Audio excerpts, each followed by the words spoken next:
আমরা এখন আছি একটা কেশারের বাগান। এটা এখানে কেশার হয়। একদম আমি জানি না কেশারটা আসলে কিসে ইউজ করে। আমাদের ড্রাইভার আমাদেরকে দেখাচ্ছিল এটা কেশার কাশ্মীরের সব থেকে বেশি ঐতিহ্যবাহী একটা ফসল হতে পারে। আই ডোন্ট নো, আমি শিওর জানি না। তবে একটা জিনিস দেখে সবথেকে বেশি ভালো লাগছে, আমাদের দেশের মতো এখানকারও মানুষ সকালবেলা একদম ঘুম থেকে উঠে মাঠে চলে আসে কাজ করার জন্য। এই কাশ্মীরের এখানে কৃষিটা অনেক বেশি হয়, মানে ধান চাষ হইতে ফসলি জমিন যা যা দরকার সবকিছু হয় এখানে। আর পাহাড় যেগুলো পাহাড়ি যেগুলো এখানকার মানুষ অনেক বেশি পরিশ্রমী। কেশার বলতে মাত্র বুঝলাম, কেশারটা হচ্ছে যাদের হাড়ে ব্যথা গাড়ে ব্যথা আছে ওদের জন্য এটা অনেক বেশি উপকারী। আর এখানে সাফরনটা অনেক বেশি জনপ্রিয়। কাশ্মীর এটা অনেক দামি একটা, এটা আফগানিস্তান তে অনেক বেশি হয়, অনেক দামি এটা।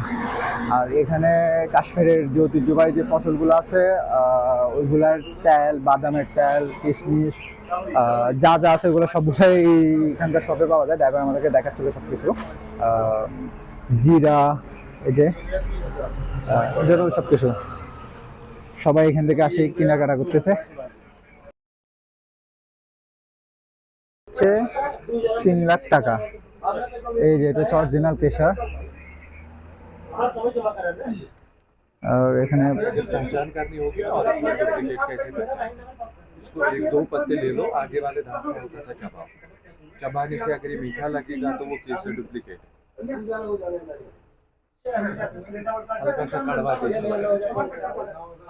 दूसरी पहचान है ये केसर अगर किसी चीज में भी डालो শপে আমাদেরকে কেশারের ডুপ্লিকেট হয় এটা জিনিসটা দেখাচ্ছে। কেশার 3 লাখ টাকা 1 কেজি কেশারের দাম, অনেক দামি।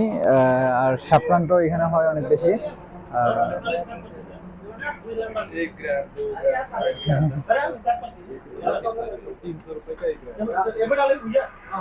1 গ্রাম 300 रुपये।